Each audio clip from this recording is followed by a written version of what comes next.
This encyclical comes at a critical moment in human history. The ecological crisis is essentially a spiritual problem. The sin against the environment, the ecological sin.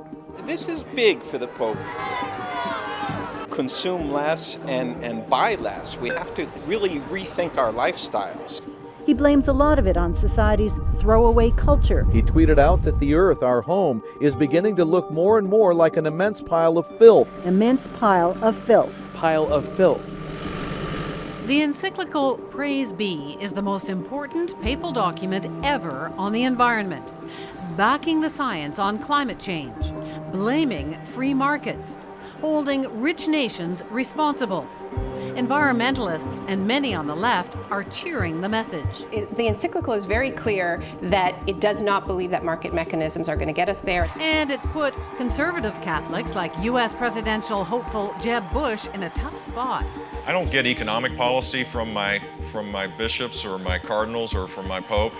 Since the Argentinian archbishop became pope, Francis has shifted the focus away from the church's conservative stance on things like abortion and made attacks on inequality and the excesses of capitalism central. He is launching a broadside on many of the things that we take as commonplace. For some, it's like Occupy Wall Street took over the Vatican. This is just pure Marxism coming out of the mouth of the Pope. He has a Marxist background. By the standards of how South Americans talk about capitalism, he's not radical at all. By the standards of how North Americans talk about it, yeah, he sounds like, Naomi Klein on speed, really. For Jim Farney, a professor specializing in the intersection of politics and religion, it's not just the message, it's the messenger. It was a very interesting choice this year. He really, though, stood out to us as someone who has changed the tone and the perception and the focus of one of the world's largest institutions. Pope Francis has graced magazine covers, attained the glow of celebrity, giving him reach far beyond his flock of 1.2 billion Catholics. He's a pretty active Twitter user. He's very good with a soundbite. He seems very comfortable around media, and he really seems to have taken it upon himself to use those avenues in a way that previous popes haven't. The Pope's encyclical blasted previous climate summits for being hijacked by special interests.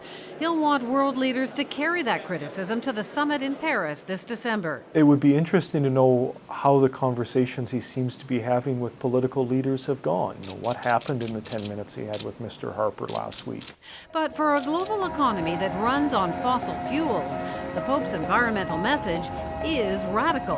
What he's asking, especially the developed West, to do would be an extraordinary change. Everybody's going to take a large pay cut. Anybody over the middle class is going to see very significant tax increases.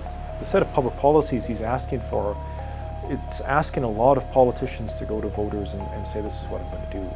On paper, encyclicals are Catholic marching orders, but not in practice. The 1968 ban on contraception isn't exactly followed religiously. Still, on an issue where activists meet apathy, the world's scientists are doubted, and global institutions ignored, a rock star radical from the Vatican at least gets attention.